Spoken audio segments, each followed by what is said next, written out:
Husband குழந்தைங்க எல்லாருக்கும் லீவாக இருக்கும். வீட்டில் தான் எல்லோரும் இருப்பாங்க. பட் ஹவுஸ் ஒய்ஃப்ஸ் நமக்கு மட்டும் கிச்சன் ஒரு நாளும் லீவு கிடையவே கிடையாது. என்ன ஃபங்க்ஷன்னாலும் சரி, யாருக்கு லீவுனாலும் சரி, நமக்கு வந்து பாத்திரங்கள் டபுள் ஆகும். அவங்களுக்கு பிடிச்ச மாதிரி விதவிதமாக சமைக்கணும்.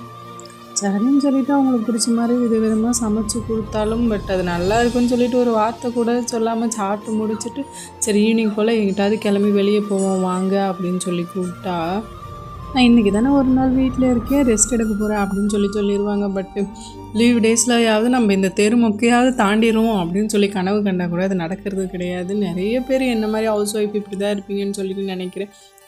உங்கள் யாருக்காவது இந்த மாதிரி ஃபீலிங்ஸ் இருக்கான்னு சொல்லிட்டு கமெண்ட்டில் சொல்லுங்கள். சரி வாங்க நம்ம வீடியோக்குள்ளே போகலாம். நேற்று ஃபுல்லாக மழை, வீட்டுக்குள்ளேயே இருந்ததுனால ரொம்ப போர் அடிக்குதுன்னு சொல்லிட்டு சரி கொஞ்சம் கிழங்கு எடுத்துகிட்டு வருவோம் அப்படின்னு சொல்லிட்டு தோட்டத்துக்கு போயிருந்தோம். கிழங்கெல்லாம் எடுத்துக்கிட்டு கொஞ்சம் நைட்டுக்கு வந்து நைட்டாக ஆகிச்சு. எப்பவும் போல் நம்மளோட கிச்சனில் வேலையெல்லாம் முடிச்சுட்டு தூங்க வேண்டியது தான். பாய். வீடியோ பிடிச்சிருந்தா லைக் பண்ணுங்கள். இப்போ தான் ஃபஸ்ட் டைம் பார்க்குறீங்கன்னா மறக்காமல் சப்ஸ்கிரைப் பண்ணுங்கள். மறுபடியும் ஒரு இன்ட்ரெஸ்டிங்கான வீடியோவில் சந்திப்போம்.